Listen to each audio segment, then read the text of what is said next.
এমন ভাবে কথা বলো যেন মা বাবা ও শব্দ করতে না পারে। মা বাবাকে ভালোবাসবে, মা বাবার সাথে কটু কথা বলবে না, মা বাবার সাথে খারাপ কথা বলবে না, মা বাবাকে গালি দিবা না, মা বাবা যা বলে তাই শুনবা। সাল্লাল্লাহু আলাইহি সাল্লাম বলেন, মা বাবার সন্তুষ্টি হচ্ছে আল্লাহর সন্তুষ্টি, মা বাবার অসন্তুষ্টি হচ্ছে আল্লাহর অসন্তুষ্টি। তুমি নামাজ পড়ো, রোজা রাখো, হজ করো, যাকাত দাও, ভালো কাজ করো, যাই কিছু করো না কেন, যদি মা বাবার সাথে দুর্ব্যবহার করো, আল্লাহ রাব্বুল আলামিন সহ্য করবে না। আল্লাহ রাব্বুল আলামিন তোমাকে জান্নাত দিবে না। আল্লাহ রাব্বুল আলামিন তোমার কোনো ইবাদত কবুল করবে না। তুমি যখন এই মাহফিলের মধ্যে প্রবেশ করবা, আমার নবী বলেন, ও আমার উম্মত শুনে রাখো, আমি আল্লাহ, আমার আল্লাহ রাব্বুল আলামিন তোমার জীবনের তামাম গুনাহগুলি মাফ করে দিয়ে এই জান্নাতের বাগানে নিষ্পাপ করে তোমাকে বসার সুযোগ করে দিবেন। বলেন সুবহানাল্লাহ।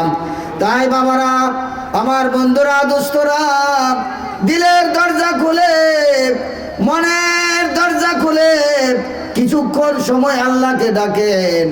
আমার নবী বলেন, ও আমার উম্মত শুনে রাখো, এই দুনিয়ার মধ্যে তুমি যত দামি জামা কাপড় পরো, এই দুনিয়ার মধ্যে তুমি যত মূল্যবান জামা কাপড় পরো, এই জামা কাপড়গুলি যদি অপরিষ্কার হয়ে যায়, সাবান দিয়ে ধৌত করার ব্যবস্থা আছে, ড্রাই ওয়াশ করার ব্যবস্থা আছে, সব রকমের ব্যবস্থা আছে এই জামাকে আবার পরিষ্কার পরিচ্ছন্ন করার জন্য।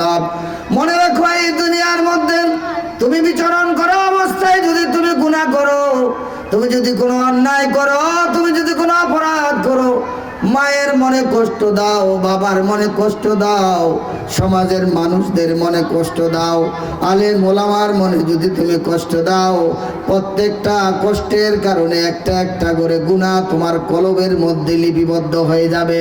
তোমার কলবের মধ্যে ওই গুনার আগুন জ্বালিয়ে দেওয়া হবে।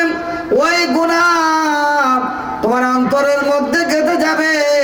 ওই কলব নামক বাম দুধের 2 আঙ্গুল নিচের যে গোশতের টুকরাটা রয়েছে, ওই গোশতের টুকরাটা একদিন অন্ধকার হয়ে যাবে, কালো হয়ে যাবে, ওই গোশতটা অপবিত্র হয়ে যাবে।